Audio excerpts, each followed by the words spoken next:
any time and at anywhere. So we kept to that at the beginning. And then there was this day, I just came around. My wife was in the kitchen. And I just came from behind. I just held her. Shut up, what is that? I'm like, babe, what's up? Say, babe, I beg, don't do that here. Don't do that. Oh, let me say now, that traumatized me. I'm speaking Gen Z language now. All right. So that was very tough because for me, that was a violation of our agreement. I don't feel safe. At that very moment, I didn't feel safe doing that kind of a thing again because it was attacked when I did it. Are you catching anything here? And many of us have our own different approach. So I stretch my hands in the night and I want to touch my wife. She was like, See, that alone will not want me to try it again. Are you all seeing how we create all these kind of scenarios? Yeah? All those subtle rejections and attacks makes emotional expression to be inhibited. For marriage to become healthy, we now need to create the space to say, look, if you want to come and imagine me, I'm reading my Bible, preparing my sermons, I'm just doing my studies. And the next thing, whilst I'm in the presence of God doing my studies, the next thing I see is a woman coming out of the bedroom with high heel shoes and G-string and some tiny strap bra.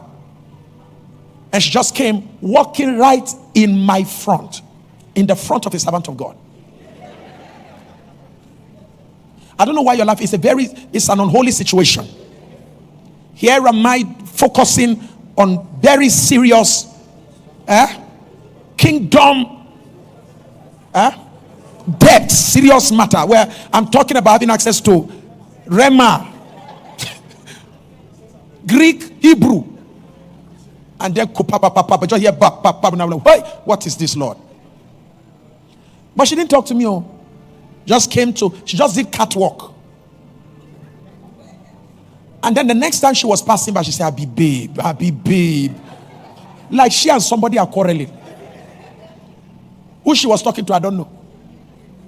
All of this happening now, my concentration is cut off because of worldly things. She now went a step further. Right in my front, there's a mirror. She now went and stood before the mirror. Hey, she said, Abi babe. And she was saying it to my hearing. In a moment when God normally is supposed to be talking to me.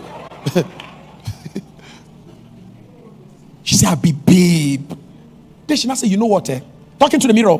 She said, when I finish dropping all these children, I'll come show this guy. I'll go show him who I be. She was saying all of that in my brain. And me, I couldn't read anything. But I kept my head down like I'm reading, but I'm seeing everything. I've been there for hours. It was her own way of coming to distract me, to make sure that I get some rest. When she noticed that it's like I was not giving her attention, she just came straight to me. And guess what she did? She said, so what are you doing? And she collected the book. She said, let me see. Carried the book, kept aside, carried everything, kept aside, carried her legs. And I was looking only at the rope. And I said, what is this? What is this? She said, what is it? Well, God knew what happened. I had to leave his word for a while. Because the Bible said those who are married will attend to the things of this life. So I had to attend to the matters of this life. And I left the things of the... everything was still part of worship. Everything we did was still spiritual. Because by the time I came back, commercial revelation was flowing. Here's the point I'm making.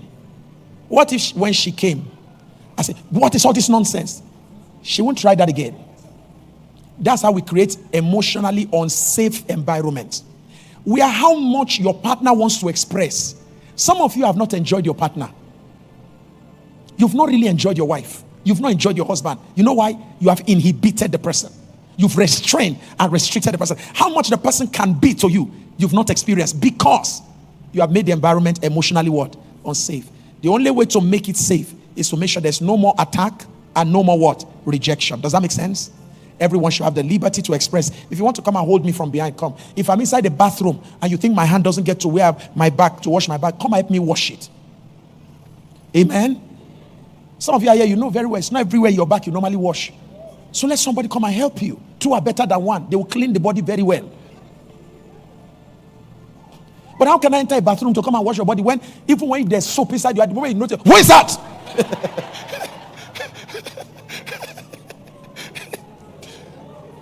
Just the who is that can create it quick. And you run back. Is this helping anybody here? Create emotionally safe environment. Can I just come and just lean on you? And without you pushing me back. See, we're getting older. And I hope we don't get to our old age only to realize that we didn't enjoy life. It was just work, project, work. Then you wake up. Menopause has catch up. And now brittle bones have started setting in. Flaccidity has started setting in. And everything's beginning to drop. Is at that time just like, ew, time don't go. Is at that time you want to start? That's why the Bible says, enjoy yourself in the days of your, make sure. Now, enjoy yourselves now. Have fun now. Make the most of marriage. There's none in heaven, no. You won't be Mr. and Mrs. in heaven. It ends here. So we want to continue in heaven. Continue what? There's no marriage in heaven. That's a root shock you're getting, Abi. So the only place to enjoy it is where? Look at your neighbor. Now here. There's no marriage in heaven. Is that your wife, sir? That's your wife? He's here. He's here. So you don't go to heaven and be telling them, sir, can you please send me back? There's some things I miss. Enjoy yourselves. Be intimate with each other. Give each other the freedom to cuddle each other. Let happy hormones come into your body. It makes you fresh. You are able to think and create. It makes you look younger. It makes you live healthier. Women, the more sexually intimate you are with your partner, the more emotionally intimate you are with your partner, you know all the medical benefits. We touched on them in our last meeting here. Happy hormones, oxytocin. And the rest of them come in. Your flesh will look younger. All this cramp, nonsense, cramp, something, they diminish. Unnecessary weights will be burnt. I'm missing a lot too. Help me look at someone around and say, you did miss so. Tell the person, say, you did miss. You're missing a lot. Mommy, you're telling daddy. Daddy, it's only here. It's okay. Okay. See, don't forget I said emotional divorce begins with what? Big or small things? Small things. There are many things I can teach you this, but the Lord just told me, he said, look, focus on emotional divorce first before I start all this other big stuff in marriage. Our hearts need to be together before our hands begin to do things together. So yes, in terms of not taking each other for granted, it begins with little things like making sure, hey, for instance, when was the last time you say thank you for what you do for me? All right, I give a simple example because sometimes marriage, the best way you can do it is give example. And please, from the place of humility, all right, not anything else. I gave you an example here how that my wife and I went to South Africa last year. We traveled and it was our own conference. So it wasn't like we went there they gave me honorarium and that kind of stuff. We stopped by 1 or 2 churches. And when we got back home, the honorarium I did not receive, I put in an envelope in dollars and I put it on a mirror table and all of that. I put it there. And I left a note, thank you so much. And she called me and says, so what's this money doing here? I said, no, it's just me saying thank you for just traveling with me and for praying for me over there. All right? We travel together out of the country. Every time we travel out of the country, by the time we come back, apart from whether she did shopping or whatever they did over there, we come back, I carry money in my little way and put it there. And I say, it's yours. Thank you so much for being with me, for praying for me. Don't take each other for granted. And the amazing thing that I found out is that when a man opens his heart to always appreciate and honor his wife, somehow I can't explain it to most men that I know do that. God blesses them. I just notice it. And the same thing with the woman too. So it's not just, hey, now thank God now. My birthday. I'll be waiting to catch you. No. My wife also plans my birthday. My wife plans my birthday. So the only thing I'll get to hear from her is that, sorry, so your birthday period, from this day, you're not going to be home. You're going to be outside of home. Except if there's a reason why I can't go out of the house. She pays for the hotel, sort out things there. Just take yourself out. Every birthday for over a decade now, 12 midnight, my wife will arrive. Whether I'm in the study, whether I'm in the bedroom, my wife will come close to my side and say, here is my birthday gift. She has co-opted the children into it. She'll bring, and it could be suits. So most of the suits I use, she bought my suits. She buys my suits. She will buy stuff and put them there. So it's not just the man not taking the wife for granted, it's the woman also not taking the man for granted. All of us shouldn't take each other for granted. Celebrate each other's effort. Thank you for all you're doing to make our family, have a roof over our head. Thank you so much for the sacrifice you're making to support me in this, because obviously your money enough is not enough. So where your wife's money is involved and her sacrifice, appreciate her. Don't be too, let me say, real men appreciate their wives, only arrogant ones don't. So there's nothing masculine in not being able to tell your wife, thank you for helping me. There's nothing masculine about not being able to do that. A real man appreciates. A real man appreciates. And similarly, a wise woman will not cease to appreciate her husband. So I truly agree with you. We should never take each other for granted. And we do that in so many ways.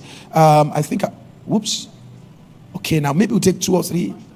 Praise the Lord, Papa. Thank you so very much for the session today. It has raised quite a lot of issues. And I think if we have enough time, we can take some. So I've batched them. 2 of these questions revolves around having baby mamas. Having baby mamas out. So one of them 2 kids and the other one had 1 kid. Marriage of 20 years, she discovered after 7 years, and she's asking what can she do. So they have the husband hid the kids away from them and then having extramarital affairs. So that's one question. And then 5 other questions revolve around what we've talked about today, emotional divorce. People are asking, how can we dwell with a partner who doesn't want to resolve the issue? Should we consider marriage a dead marriage, or what should we do about that? I think we can take these 2 and then I can pick the rest. All right. If I get that question properly, it was after the marriage that the woman got to know that the husband did not disclose to her that he had children out of wedlock, right? That is marriage based on falsehood. And honestly, go ahead. No, I think they got married and they were living together. After a while, the husband was cheating on the wife. So it was after marriage, yes, that she got to know that somebody else has babies for the husband, yes, but the husband was only hiding that. Okay, so the legitimacy of their marriage is established, so they are legitimately married. It's just that now they are having a case of affairs. So we're dealing with adultery, not lies here. All right. For the fact that the man was hiding it from her, men that don't honor and respect their wives usually don't hide their affairs from their wife. If a man is hiding it from you, it means the man still has a place of honor for you and respect. Okay? So take note of that. That's number 1. Number 2, not letting you know. Most times it's also in a bid to protect. Most men, they don't know how their wives will take it, what it will do to them. So that is basically number 2. In order to protect, most men will hide it. The issue then has to do with, what do you do now?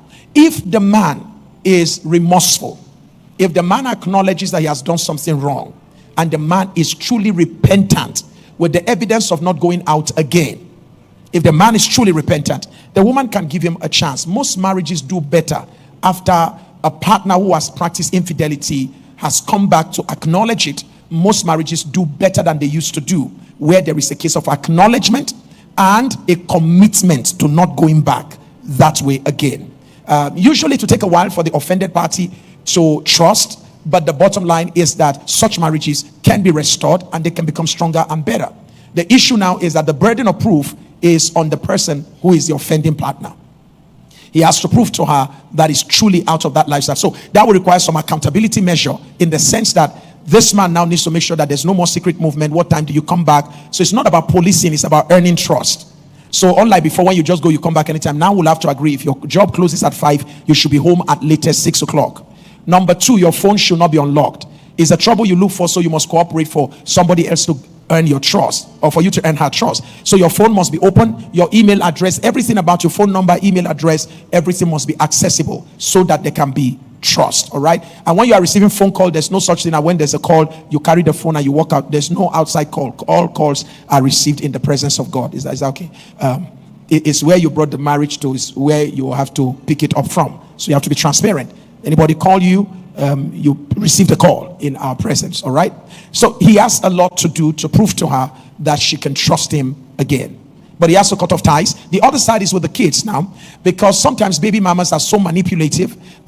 Sometimes in order to permanently get registered in your life, they do it in such a way that they get to have those babies, so that at any time in their lives, if they want you, they will always get you. For instance, if you get to hear that your son is sick, won't you show up? So usually we say there should be an arrangement. The arrangement is this: the father of the children can get to see the children once in a while if she's having custody. what we always encourage is that he should take custody. But if she insists she's going to keep the kids until a certain age, then what will happen is that they should agree as to how he gets to see the children. And whenever he's going to be seeing the kids, she brings the kids. It should be in a place like restaurant. It should be somewhere like Magic Park or something like that. She brings the kids. He gets to take them. She can come back in 4 hours time to come pick the kids at the same spot. This time around, the kids need to start bonding with his own wife. So she has to start relating with them, all right? So that dynamics, because this is going to be a blended family now, whether we like it or yes, it's a blended family. So it is critical that the wife gets involved. Then when it comes to finances, unlike a situation whereby the man is the one that will be sending money to her, now what's going to happen is that there will be an instruction that based on the monthly agreement, how much you are supposed to be sending to you on a monthly basis, the money will be going through my wife to you. So the wife will now be the one that sends money to the woman on a monthly basis, no longer the man. And if there's any health need that requires finances, you call my wife. The whole idea is to make sure we get to ultimately reduce contact and conversation between him and the woman.